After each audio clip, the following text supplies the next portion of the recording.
My name is Tammy and I'm 39 years old. I've been working in the sales department of a trading company for many years. Since I was a student, I've always been good at leading groups and bringing people together. Now I manage several team members, and my sales performance is just as good as the experienced male team members. My female colleagues trust and support me as a reliable manager, which makes me proud. However, when I come home to my apartment after a long day at work, there's no one to welcome me. I recently separated from my husband of 17 years and decided to live apart from my 15-year-old daughter. My new apartment is still full of unpacked boxes, but I don't regret my decision. I'm ready to start fresh. Let me explain why I chose this new life. I used to live with my husband Bob and our daughter Rebecca. Bob was a college classmate, and after meeting again post-graduation, we dated for 2 years before getting married.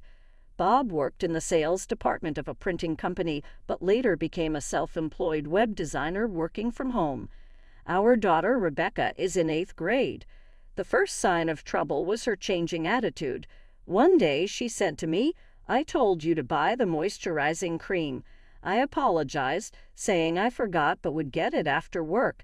She responded, "You were totally useless. I can't believe it."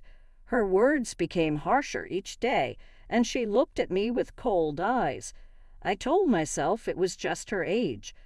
Bob's behavior changed too. He started spending more time with Rebecca and excluded me. They planned outings together without me and asked me for money, which felt excessive. Even Bob began treating me poorly, and our conversations dwindled, making me feel isolated. One Sunday, Bob and Rebecca complained about breakfast. I had prepared breakfast when Bob snapped, "What the hell is this? I always tell you I want my eggs over easy." "Get it right." I tried to calm him down. "Well, there's no need to be so upset," I said. Rebecca chimed in, "And the soup doesn't taste good." "Didn't I tell you before that I hate mushrooms?" I responded, "But they're good for you." Then I asked Bob, "Can't you say something to her?" Bob replied coldly, "What do you mean? It's your fault for not being able to do a single thing you're told, and you're supposed to be an adult." Their cold words made me realize something was off. I wanted to know why. By the time I figured it out, it was already too late. One week I learned Bob was planning to go out, so I decided to secretly follow him. Since Bob worked from home, he had no reason to go out, making me suspicious. My fears came true at a cafe. Bob met a young woman in her 20s with a good figure. When they left, they walked arm in arm. I felt dizzy and couldn't follow them. The day I dreaded had arrived. I had always been afraid Bob might run off with another woman because I lacked confidence in my looks. Bob, on the other hand, was undeniably handsome, making me wonder why he chose me. Later, I hired a detective to investigate Bob's relationship with the woman. The detective revealed that Bob's mistress was a 26-year-old named Sofia Garcia, who worked at a cosmetic surgery clinic. Among the evidence photos, there were explicit ones of them kissing and entering a hotel. Shockingly, some photos included Rebecca. "What's going on? What does this mean?" I asked the detective. "It appears that your husband's relationship with Sofia is approved by Rebecca," he replied. I was dumbstruck, feeling an acute sense of alienation and loneliness. What had I done to deserve this? Holding back tears, I asked the detective to record conversations between Bob and Rebecca. They would take money from me to enjoy their movie dates and shopping sprees. I was certain there must be undeniable evidence in their banter. Days later, I listened to the recordings. I was speechless. "She's seriously annoying. She can't even follow simple instructions and then tries to play the mother card," Rebecca said. "While she is technically your mom, why don't you just dump her already? Sofia has been waiting patiently, hasn't she?" Bob replied, "About that, Rebecca, I'm thinking it's still too soon to think about divorce. That doesn't make any sense. Sofia has been waiting, right?" "I've talked it through with Sofia. I just can't stand breathing the same air as that ugly woman. Same year, but she earns the money more than me, frustratingly so. You get it, right? Is that so? I didn't really know. Yeah, that's how it is. If I divorce her carelessly, I won't be able to use that money. We've got to play this carefully. So we just pull out all the money we can and then let Sophia move in. That's right. I need to check if Sophia can handle that kind of life, and if not, I'll have to persuade her. I think Sophia will be fine. She's so understanding. Beautiful women are just different, you know. Yeah, I know. I regret it so much. The biggest mistake of my life was marrying that ugly woman. That day, under a hot shower, I wept copiously. I cried and cried until I finally made up my mind. Enough was enough. If that was their plan, so be it. I'm not stupid. Rather than let them take advantage of me, I decided it was time to take serious action. I remember the tough weeks that followed.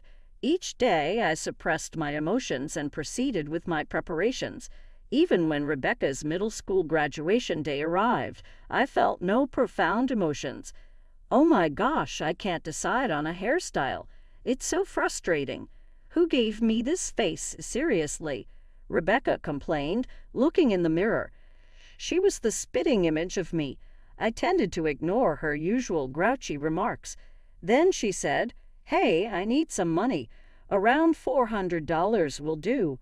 What's a kid going to do with $400? Besides, today is your graduation ceremony, isn't it? Well, obviously, because it's graduation. I'm going out with friends afterward and eating out with Dad, too. In the end, I handed Rebecca the $400. This is the last time I thought as I did so. Rebecca took the money without a word of thanks and said, "Hey, I'm going to get plastic surgery soon." Plastic surgery? Yeah, I'm saying goodbye to this ugly face that looks just like yours.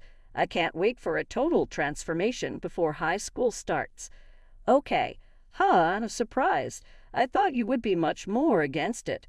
What a letdown. Well, I won't say anything. It's your body, Rebecca. Yeah, you know what I mean, right? It's only natural to want to get plastic surgery with a face like this. It's your fault. Afterward, I drove Bob and Rebecca to her middle school. Rebecca made me stop the car a little before we got to the school. Dad and I will get off here. You can go home. You know I don't want my friends to see you, right? Of course, I replied and went home. I had no interest in attending the ceremony. Everything went as planned, which felt quite nice. I returned to the apartment and waited. A truck and 3 men arrived. All right, we'll pack and move things out. Given the amount of stuff, I think we should be done in about 2 hours. Thank you. I appreciate your help. That day, I moved to a new apartment, leaving the divorce papers on the table of the old apartment. I had put in vacation requests at work and toured several places domestically, savoring the rare freedom. Perhaps I could have enjoyed it more without the persistent calls from Bob and Rebecca. A few days later, I returned to the new apartment all rested from my journey. When I finally answered one of Bob's incessant calls, he sounded flustered. "You finally answered. Hey, where are you? What are you doing?" "I'm just relaxing in my room watching TV." "What is it? You sound so flustered.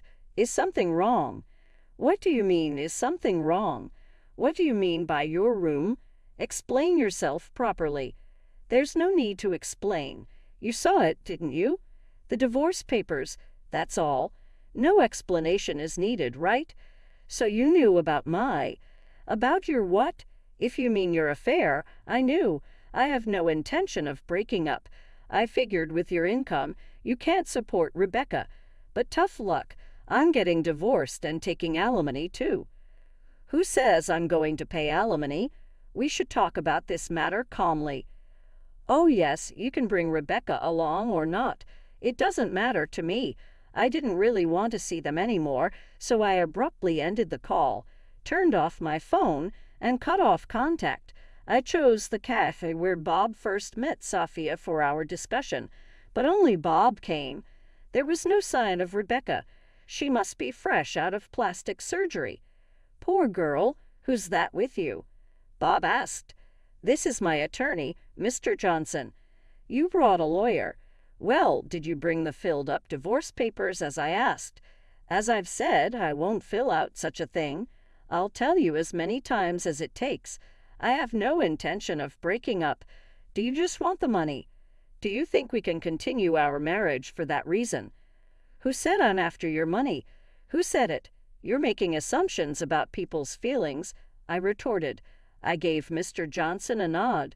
He took out his smartphone and calmly pressed play. What started to play was a conversation between Bob and Rebecca from that day. Bob's face turned pale instantly. "It's quite something to have your own bad-mouthing played out right in front of you." "I don't want to breathe the same air as that ugly woman. If I carelessly break up with her, I won't be able to use the money." Bob's voice echoed. No matter how many times I hear them, those harsh words cut right through my heart. Knowing that this is his true feeling sent chills down my spine. "A recording? What the hell do you think you're doing?" "What am I doing? I think I should be the one to ask that. Did you use the money I gave you to go out with that woman, Sophia?" "That's not exactly." Mr. Johnson interrupted. "May I confirm something? You don't intend to divorce, correct?" Bob nodded, and Mr. Johnson continued. "In that case, we will file for divorce with the family court. We can also discuss the division of assets.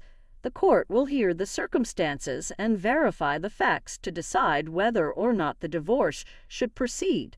He held up the smartphone. "The conversation with your daughter earlier is quite decisive.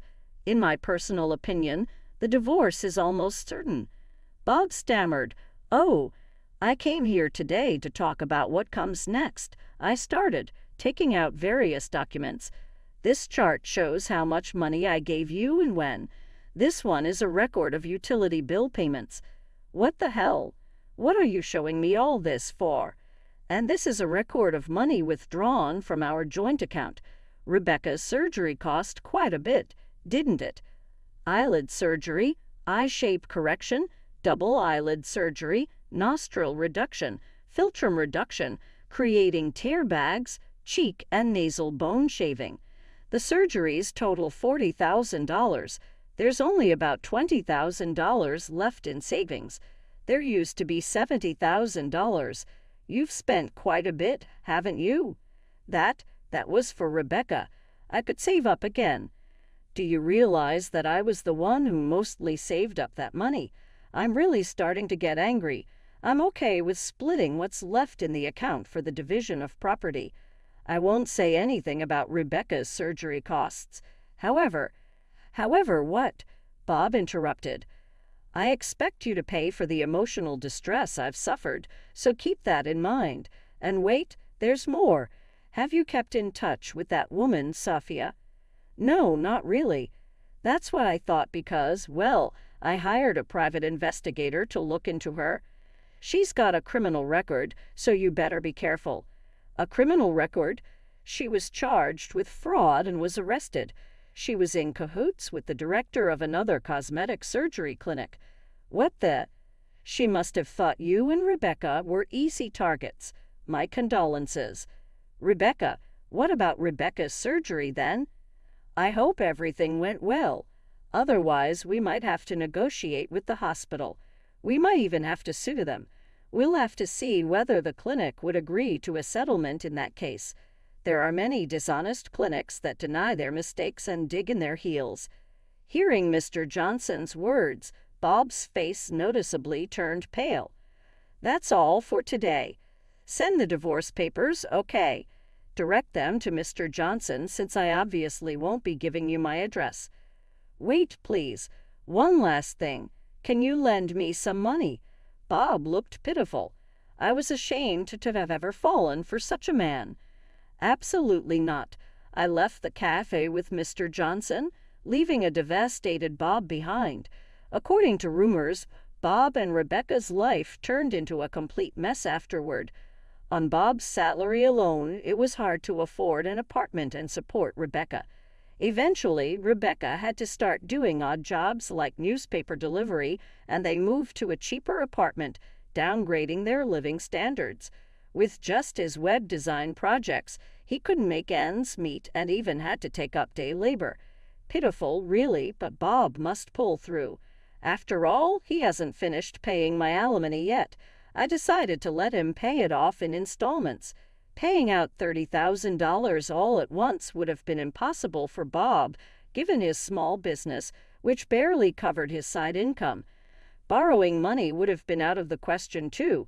I could have let him borrow money from a loan shark, but I didn't want to put that much pressure on him.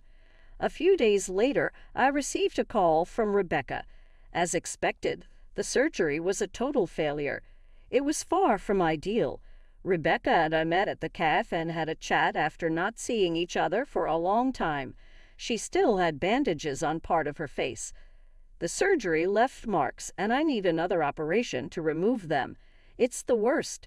Still can't get in touch with that Sophia girl, huh? Yeah, you were right, Mom. She only saw us as easy targets. Rebecca stared out the window, a far-off look in her eyes. She seemed more mature to me than before. Well, I got to go now. I have to go to my part-time job and do my high school homework afterward. I'm really busy. Good luck. Thanks, Mom. I'm really sorry for all the trouble I've caused. No need to be polite all of a sudden. I won't give you any money, okay? I won't ask for it anymore. With a wave, Rebecca left the cafe. And that's how I ended up where I am today. I don't have many regrets. I'm satisfied with my current life. Rebecca is practically living on her own now, and I have no lingering feelings for my good-for-nothing ex-husband who had nothing going for him except his looks. I saw him the other day in town. He was covered in dirt, working in construction gear with a helmet. Did he always have such gloomy eyes? He looked so different, I barely recognized him. Making a living is hard work, and he deserved to be in such a pitiful state after wasting so much money. It's not all about looks. I truly believe that now. I will continue to do my best as I am. In my eyes, the future now looks brighter than ever as I've hit the reset button on my life.